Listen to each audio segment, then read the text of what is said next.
बिस्मिल्लाहिर्रहमानिर्रहीम।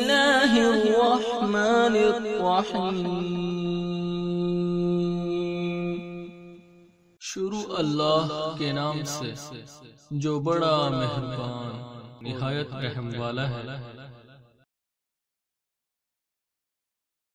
आऊज़ु बिल्लाहि मिनश्शैतानिर्रजीम। बिस्मिल्लाहिर्रहमानिर्रहीम। अल्हम्दुलिल्लाहि वस्सलातु वस्सलामु अला अहलिहा। अल्लाहुम्मा सल्लि अला मुहम्मद व आलि मुहम्मद व अज्जिल फरजहुम। मोहतरम नाज़रीन व सामीन, अस्सलामु अलैकुम। आज की नई वीडियो के साथ हाज़िर खिदमत है। मैं हूं अली रूहानी और आप देख रहे हैं हमारा ऑफिशियल यूट्यूब चैनल।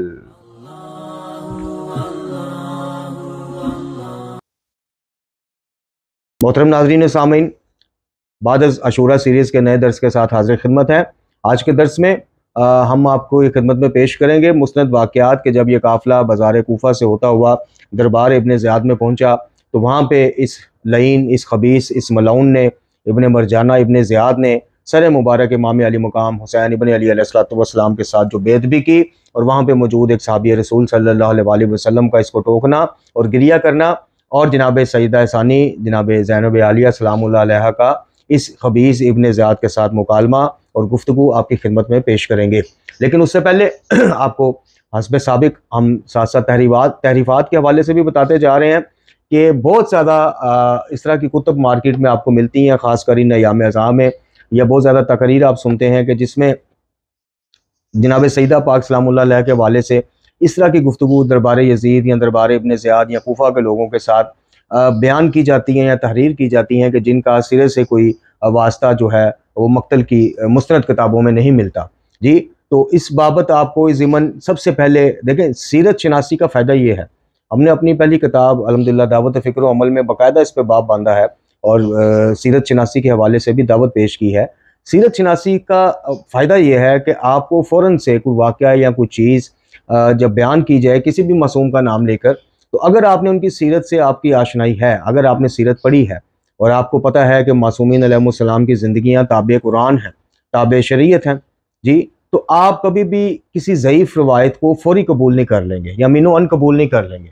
तो सीरत शनास बनिए, सीरत को पढ़िए, सीरत को समझिए और फिर उसकी ऐनक से जो है चीज़ों को आप देखा करें, तो ये आपके लिए भी इस कदर मुश्किल नहीं रहेगा, नामुमकिन नहीं रहेगा। ये जो लोग बातें करते हैं कि जनाब फ़लाँ ज़ाकिर इतना बड़ा नाम है, पूरे पाकिस्तान में पढ़ता है जी, उसने बयान किया तो गलत किया होगा जी।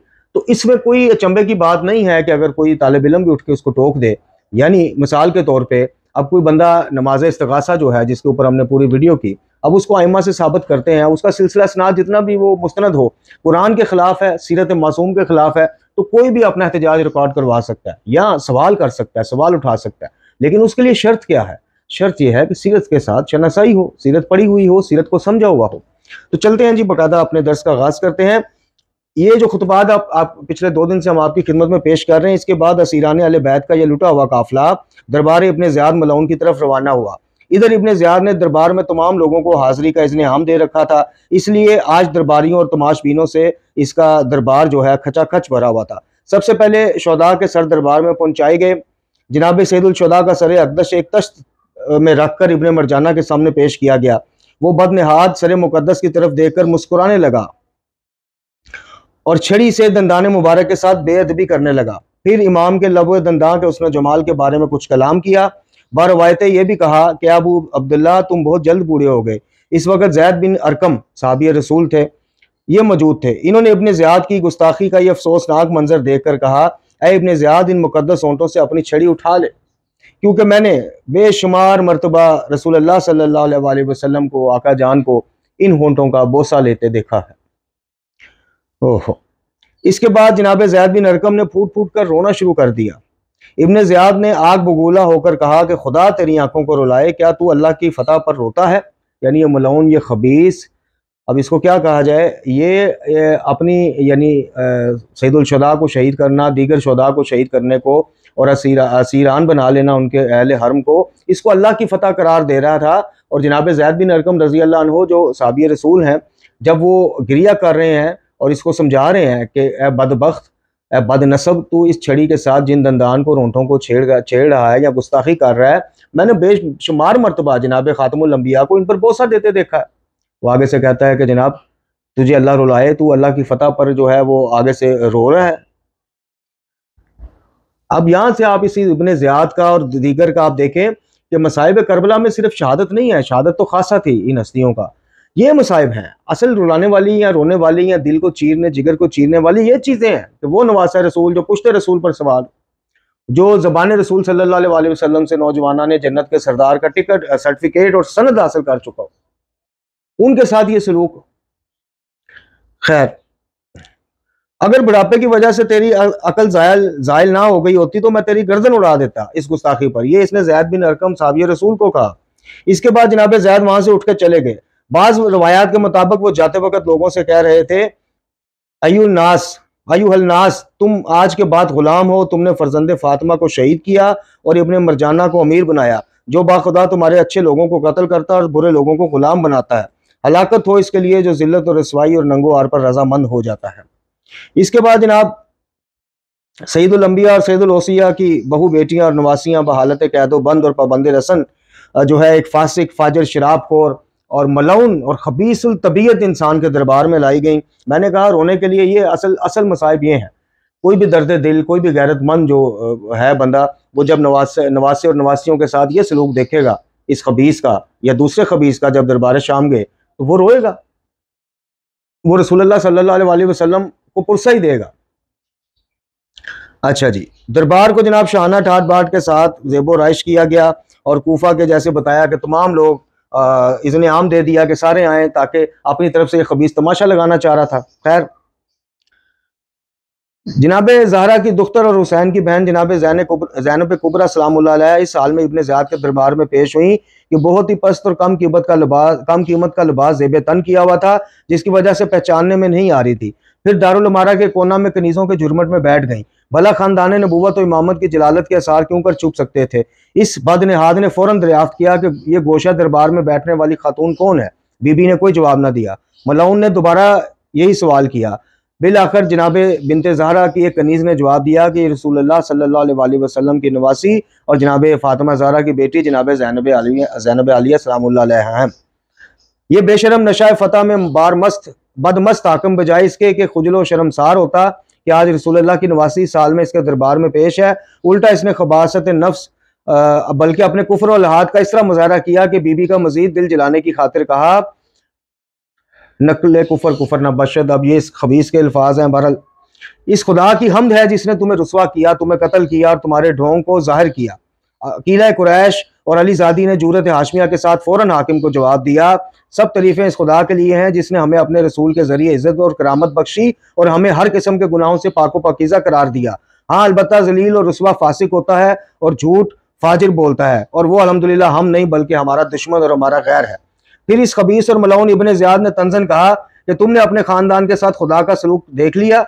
नवासी रसूल ने बड़ी संजीदगी के साथ जवाब दिया कि ये शहीद मैंने खुदा के उसने सलूक को अच्छी तरह देखा और बगौर देखा। ये शहीद होने वाला वो गिरोह था जिसके लिए खुदा ने दर्जा शहादत कलमे कुदरत से लिख दिया था, इसलिए वो अपनी मक्तलगाह की तरफ गया। अनकरीब खुदा तुम्हें और इन्हें बरोज़ क़यामत एक जगह जमा करेगा। इस वक्त इस आदल हकीकी की बारगाह में तुम्हारा मुकदमा पेश होगा। अच्छी तरह गौर कर ले कि इस वक्त कौन कामयाब है। ओ इब्ने मरजाना, तेरी माँ तेरे मातम में बैठे, जरा गौर तो कर कि कामयाब कौन है और नामुराद कौन है।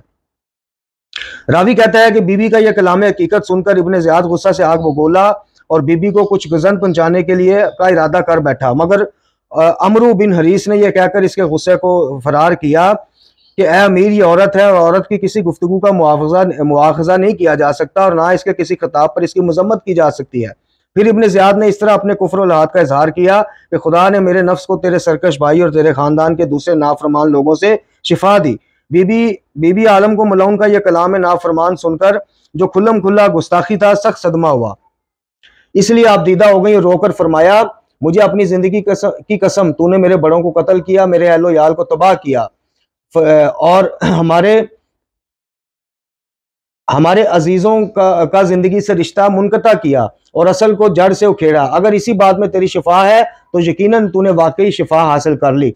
अली की लाडली का ये जवाब सुनकर इब्ने ज़ियाद ने कहा कि ये तो बड़ी काफियाबाज औरत है, मुझे अपनी जिंदगी की कसम, और इसका वालिद भी बड़ा काफियाबाज और शायर था। बीबी ने इसकी इस खुराफात का ये जवाब दिया कि एक औरत को सजा बंदी से क्या वास्ता, यानी शेर व शायरी से क्या वास्ता, और मुझे काफिया बाजी का कहाँ होश, लेकिन जो कुछ मैंने कहा है वो मेरे दिल की आवाज़ और ऐने हक है। ये मुकालमा जनाब सईदा सानी पाक सलामुल्लाह अलैह का इस खबीस और मलाउन इब्न ज़ियाद के साथ था कि जो किसी भी तरह, यानी आप ये देखिए कि शहीद कर चुका, अज़ीज़ें दे चुका, कैदी बना चुका जी, और हर तरह की अज़ियत पहुंचा चुका।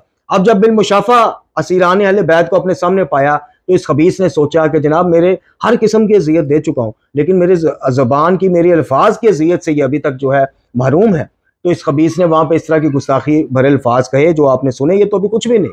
अभी जनाब सईद सजाद के साथ इस खबीस का मुकालमा भी आपकी खिदमत में इंशाल्लाह कल पेश करेंगे। तो ये आले मोहम्मद अलैहिस्सलाम का जो जिगर है, जो उनका सब्र और हौसला है कि उन्होंने इस्लाम का शराजा नहीं बखेरा, लेकिन खुद पे सख्तियां हमेशा सहते रहे, खुद कुर्बान होते रहे, कुर्बानियां देते रहे, लेकिन इस्लाम का गुलदस्ता उन्होंने मुंतशिर नहीं होने दिया। और यही हमारे लिए भी एक दर्स है कि अगर बात हमारी ज़ात पे आ जाए लेकिन उम्मत के फ़ायदा में हो, हमारी ज़ात का कोई नुकसान हो, हमारी ज़ात को कोई जनाब गज़न पहुँचे या कोई नुकसान इस तरह से हो, लेकिन आप देखें कि आपके दीगर बरादरान का, आपकी सोसाइटी में, आपके मोहल्ले में जी बाकियों का फ़ायदा हो रहा है, तो ये है आले मोहम्मद अलैहिस्सलाम का वो दर्स कि अपने ऊपर होने वाली जुल्म और ज़्यादतियों को भी बर्दाश्त कर जाते हैं, पी जाते हैं। क्या आपका क्या ख्याल है कि जनाब सैयदुल शुदा अगर बदवा कर देते, चलें आपकी शहादत के बाद जनाब सईदा सानी या सैयद सजाद बदवा कर देते, तो रूए ज़मीन पर क्या बाकी बचता?